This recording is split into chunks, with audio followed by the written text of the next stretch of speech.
Toronto, capital of Ontario, is the largest city in Canada and also one of the most diverse.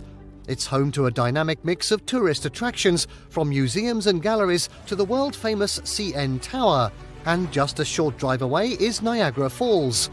You'll find no shortage of things to do, from the vibrant entertainment district featuring the latest musicals and fine dining, to the historic Distillery District, home to unique shops and restaurants set in incredibly restored buildings.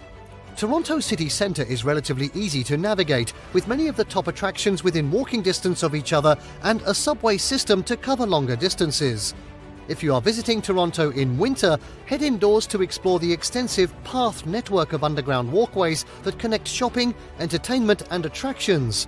In summer, wander along the beautiful waterfront and enjoy the beaches and parks. For a complete look at how to spend your time, see our list of top tourist attractions in Toronto. In this video, we're going to be taking a look at the top 10 places to visit in Toronto. And just wait until you see the number 1 that we're going to be showing in this video. Something you would never even have thought of, so make sure you watch till the end.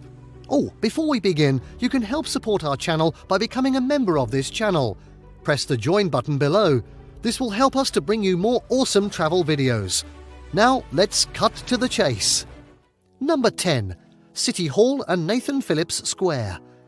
Dominating the spacious Nathan Phillips Square with its bronze sculpture, The Archer by Henry Moore, is the still highly acclaimed new City Hall. It was designed by the gifted Finnish architect Viljo Revel and built in 1965.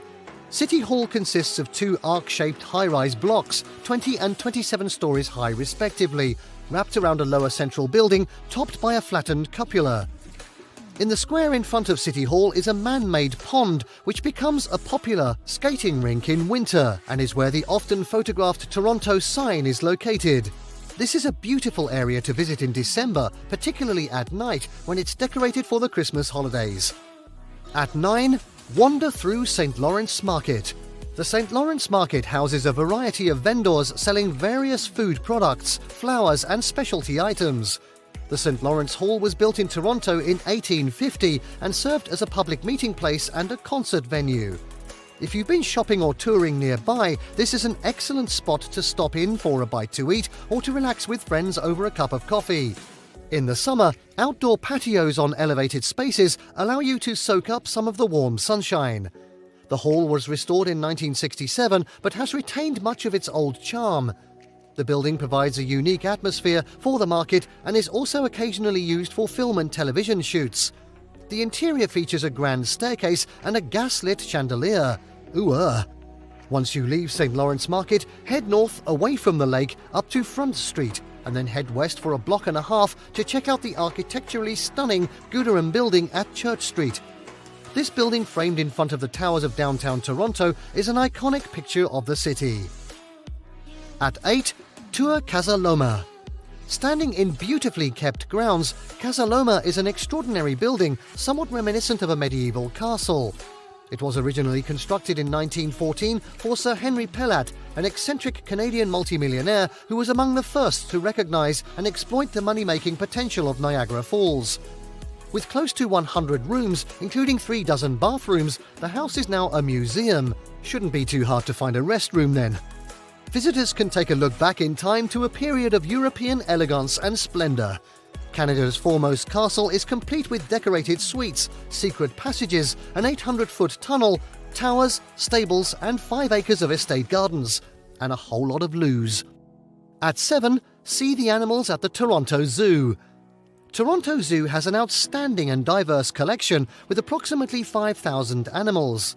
Some of the favourites include pygmy hippos, lions, tigers, giraffes, penguins, orangutans, and many more.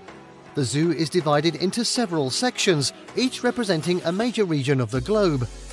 Some of the other highlights at the Toronto Zoo include the gorilla rainforest, the Tundra Trek, featuring polar bears, and the Great Barrier Reef. The Discovery Zone is a popular area with families, and during the summer months, a splash pad offers fun in the sun. The zoo lies on the Rouge River, about 40 kilometres northeast of the city centre. Next up at 6, catch a show or dine in the Entertainment District. The Entertainment District in Toronto, wonder how they got that name, covers a large area of the city centre and includes many of the city's top attractions, like the CN Tower, Scotiabank Arena, Rogers Centre and many museums. It's also known for fantastic dining and, most importantly, shows and performances. Most of the action is centred around King Street between Spadina Avenue and University Avenue. Toronto's answer to New York's Broadway, the entertainment district comes to life in the evenings and is a great place for nightlife. This is the place to see major theatre productions, including musicals, concerts and other performing arts. Some of the most prominent venues in this area are Roy Thomson Hall, home to the Toronto Symphony Orchestra, and the Royal Alexandra Theatre, which hosts the most current musicals. At 5, a day trip to Niagara Falls. If you have never been, a quick day trip from Toronto to Niagara Falls is well worth the time, and you thought this would be number 1. You can be standing on the edge of the falls in just over an hour, but don't fall in. A tour to Niagara Falls from Toronto is an easy way to see the falls if you don't want to drive yourself. Tours offer hotel pickup and drop-off and include a Hornblower Niagara cruise, which takes you up close to the wall of water, tumbling, that is the main Horseshoe Falls.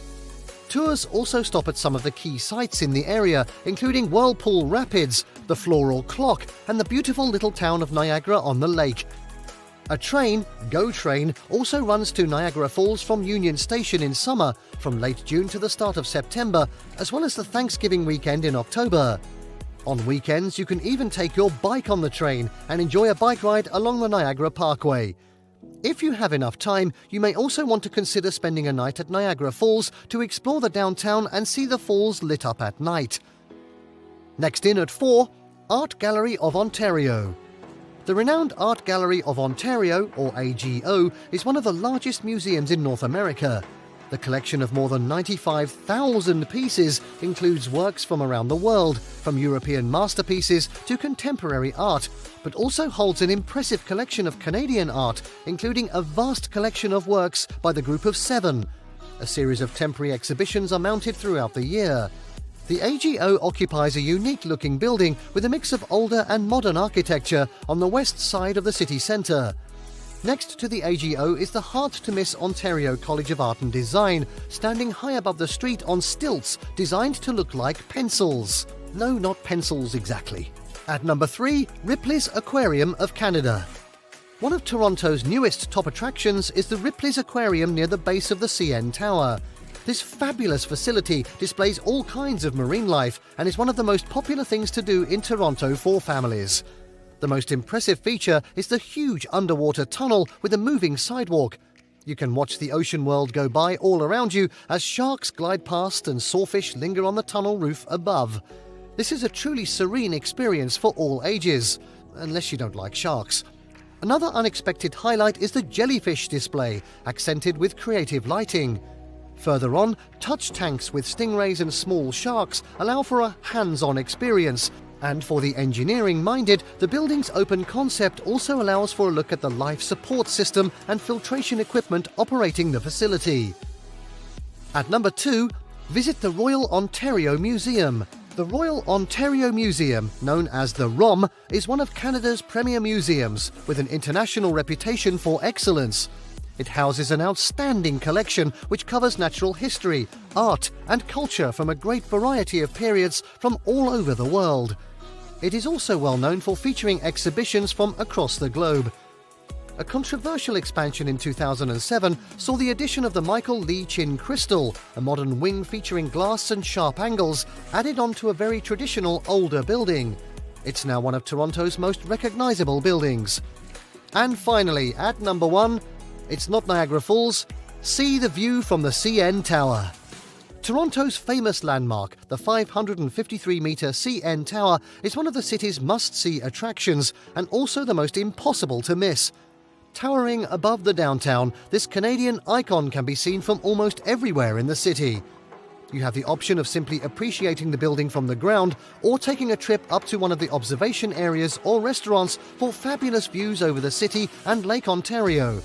The CN Tower, built between 1972 and 1976, was once the tallest freestanding structure in the world, but has long since been surpassed. The highest viewing area on the CN Tower is from the Sky Pod at 447 metres above the city, with views that, on clear days, extend to Niagara Falls and New York State.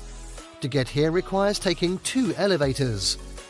Below this, at the top of the main elevator, is the lookout level at 346 metres, with floor-to-ceiling windows and the new glass floor, which looks down to the original glass floor, 1 floor below, where the outdoor sky terrace is located. As the name suggests, the glass floor offers a bird's-eye view directly down over the city.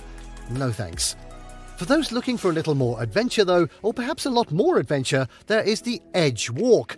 This involves a hands-free walk on a 1.5 metre wide ledge around the outside edge of the main pod at an elevation of 365 metres. Participants are attached to a safety harness and rope. Really? Located at 351 metres is the Revolving 360 restaurant, featuring fine dining and some of the best views from a table anywhere in Toronto, and without risking your life. 360 is open for lunch and dinner, and visitors who dine here also receive complimentary access to the lookout and glass floor levels of the tower. Still no thanks. Basing yourself in the city centre, preferably near the CN Tower, is the best option for exploring Toronto. And there you have the top 10 things to do in Toronto. Did you like what you saw? Let us know in the comments down below. Share this video with your friends and don't forget